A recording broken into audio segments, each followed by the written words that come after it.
In the summer of 1940, a young man in his early 20s sat in the cockpit of a fighter plane on a grass airfield in southern England, waiting for a bell to ring. When it did, he would have minutes, sometimes seconds, to get into the air, and the odds of him coming back down alive were not good. He was one of a few thousand pilots, and standing behind them, with almost nothing else left, was an entire nation. Welcome back to the series. Last time, we watched the lightning war tear through Europe. Poland, Denmark, Norway, the Netherlands, Belgium, and finally France itself. All of it in less than a year.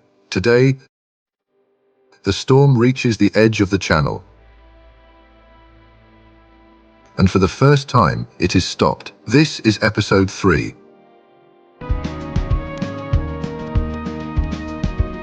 Britain stands alone. To understand how desperate the situation was in June of 1940, you have to look at a map. Almost the entire European continent was now either occupied by Germany, allied to Germany, or too frightened to move. The Soviet Union was bound to Hitler by a pact. The United States was neutral and determined to stay that way. Spain was exhausted from its own civil war, and Britain's greatest ally, France, had just fallen. Britain was alone. Not entirely. Its empire and its Commonwealth stood with it, and pilots and soldiers came from Canada, Australia, New Zealand, India, South Africa, and beyond. Exiled Poles and Czechs, who had already lost their own countries, flew and fought with a fury that would prove decisive. But in Europe, on that continent, Britain had no partner left standing. And it had just lost nearly all of its heavy equipment on a beach at Dunkirk. Hitler, in fact, did not particularly want this war. He expected Britain to see reason. He believed that with France defeated and the British army stripped of its guns and tanks, London would come to the negotiating table and accept a peace that left Germany dominant over Europe. There were voices inside the British government who quietly wondered the same thing. Perhaps terms could be discussed, perhaps the fighting could stop. But the man now leading Britain had no intention of discussing anything. Winston Churchill had become Prime Minister in May, on the very day Germany invaded the West. He was, in many ways, an unlikely savior. He had spent much of the previous decade politically isolated, dismissed as a warmonger, and an alarmist for his warnings about Hitler. Now those warnings had all come true, and in a series of speeches that summer, he did something remarkable.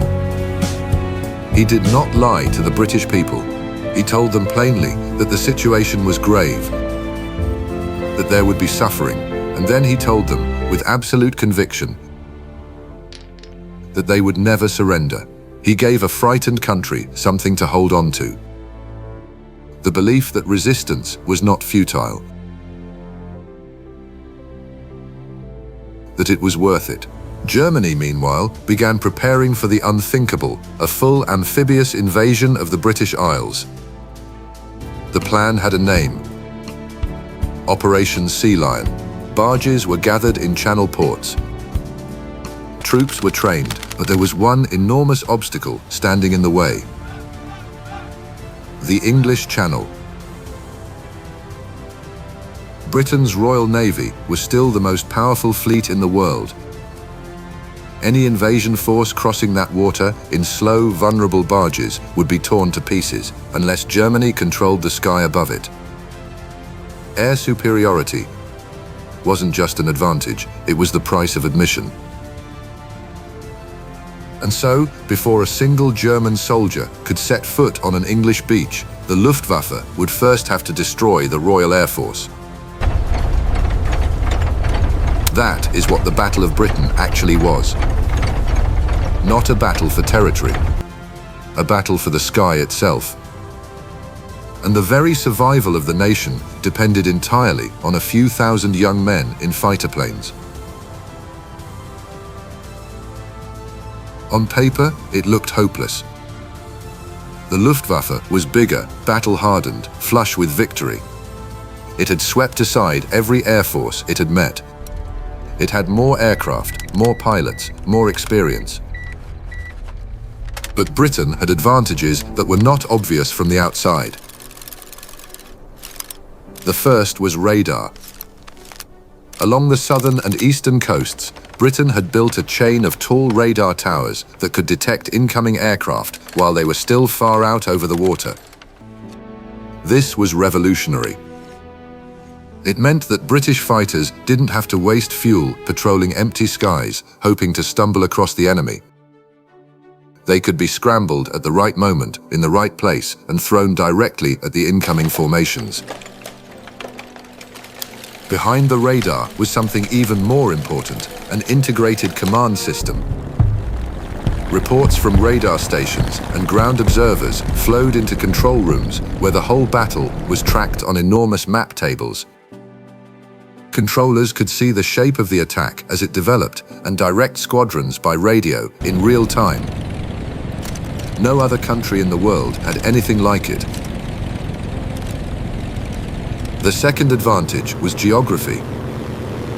British pilots were fighting over their own soil. If a British pilot bailed out of a burning plane, he landed in a friendly field and he could be flying again the next day. If a German pilot bailed out, he was captured, gone for good. And German fighters, flying all the way from France, could only stay over England for a few precious minutes before fuel forced them to turn back. Every second over British soil was borrowed time. And then there were the machines themselves. Britain had two fighters carrying the weight of the entire war. The Spitfire, sleek, elegant, and superbly agile, a match for anything the Germans could put in the air. And the Hurricane, less famous, sturdier, less glamorous, but available in greater numbers, and it would end up shooting down more enemy aircraft than every other British defense combined. Against them came the Messerschmitt, a superb fighter in its own right. Flown by veteran pilots, in raw performance, these aircraft were remarkably evenly matched. The battle would not be decided by machines. It would be decided by who could keep flying them. The battle began in earnest in July, with attacks on Channel shipping. Then, through August, the Luftwaffe went for the throat, striking airfields, aircraft factories, and above all, the radar stations and the fighter bases of the RAF. And this was the most dangerous period of the entire war for Britain. Because it was working. Airfields were being cratered, hangars burned, control rooms were hit, and most critically, pilots were being killed faster than they could be replaced. Aircraft could be built. Britain was actually outproducing Germany in fighter planes. But you cannot manufacture a trained pilot in a factory. Exhausted men were flying 4, 5, 6 sorties a day, sleeping beside their aircraft, taking off again at dawn. The RAF was bending, slowly, steadily. It was being ground down. If that pressure had continued for a few more weeks, the outcome of the war might have been entirely different. And then, at the beginning of September, Germany changed its strategy. Frustrated by the RAF's refusal to break and enraged by British bombing raids on Berlin, Hitler ordered a shift. Instead of hammering the airfields, the Luftwaffe would now turn its full weight on London and other cities. The goal was to break the morale of the British people, to bomb them into demanding peace. It was one of the great strategic blunders of the war. Because in that moment, the pressure came off the airfields. The RAF, on the edge of collapse, was given room to breathe, to repair, to recover. And the German bombers, now flying deeper into England, were more exposed than ever. What followed became known as the Blitz. For 57 consecutive nights, London was bombed. Then it went on, night after night. For months, other cities followed: Coventry, Liverpool, Plymouth, Birmingham, Glasgow. Sirens wailed. Families slept in underground stations, in cellars, in shelters in their gardens. Whole neighborhoods vanished. Tens of thousands of civilians were killed. And here is the thing the German planners never understood. It did not break them. The bombing did not produce panic and surrender. It produced grim, stubborn endurance. Milkmen kept delivering. Shops reopened with signs in the rubble. People went to work over broken glass. It was not that the British were fearless. Of course they were afraid. It's that fear did not translate into surrender. Bombing a population, it turns out, tends to harden it. Meanwhile, in the skies, the balance had shifted. On the 15th of September, the Luftwaffe launched a massive daylight attack, expecting to find an RAF that was finished. Instead, they were met by squadron after squadron of fighters. The attackers took heavy losses. It was, in effect, the moment when the German command realized that the RAF was not beaten and that it was not going to be. Days later, Operation Sea Lion, the invasion of Britain, was postponed indefinitely. It would never happen. Let's be clear about what this did and did not mean. Britain had not won the war. It had not liberated a single inch of occupied Europe. The bombing continued.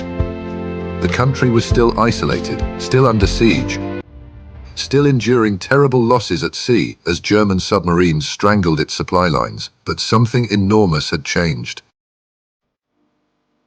And there was another war being fought at the same time. One with no cheering crowds and no dramatic dogfights overhead. Out in the grey Atlantic, German submarines were hunting the convoys that kept Britain alive. The island could not feed itself. It could not fuel itself. Everything, food, oil, ammunition, raw materials, had to come across 3,000 miles of open ocean. And beneath that ocean, the submarines waited, striking merchant ships in the dark. Sailors of the merchant navy, civilians in every meaningful sense, died in enormous numbers, keeping those lifelines open. Churchill would later admit that the only thing that ever truly frightened him during the entire war was the submarine threat. If those convoys had been cut, Britain would have starved into surrender without a single enemy soldier setting foot on its soil. For the first time, Adolf Hitler had been stopped. The myth of German invincibility, the idea that the lightning war simply could not be resisted, was broken. And Britain survived, which meant the island remained standing as a base, as a launching point. Everything that would come later, the bombing campaigns, the build-up of American forces, and eventually the invasion of Normandy, all of it depended on Britain still being there. Had it fallen in 1940, there would have been no D-Day. There would have been nowhere to launch it from. Churchill described the pilots of the RAF in words that are still quoted today, that never had so many owed so much to so few. And it was true. A few thousand young men, many of them barely out of their teens, had held the line for an entire civilization. And they were not all British. Among the very highest scoring squadrons in the entire battle was a Polish one, men who had watched their own country be crushed the year before, who had escaped across a continent to keep fighting, and who now flew with a cold, relentless ferocity that astonished their British commanders. Czechs, Canadians, Australians, New Zealanders, South Africans, Belgians, Frenchmen, and a handful of Americans who crossed the Atlantic before their own country was even in the war. All of them were up there. It was, in a very real sense, the first time the world fought back. But Hitler was not finished. His gaze was already turning away from the Channel and toward the east, toward the vast, endless plains of the Soviet Union and the ally he had never intended to keep. At the same time, on the other side of the world, another empire was making its own calculations, and in a harbor in the Pacific, an American fleet lay peacefully at anchor, entirely unaware of what was coming. The war was about to stop being a European war. It was about to become a world war. That's episode 4. The war goes global. If you're enjoying this series, make sure you're subscribed so you don't miss the next one. And tell me in the comments, do you think Britain could have survived if Germany had kept attacking the airfields instead of switching to the cities? See you in the next episode.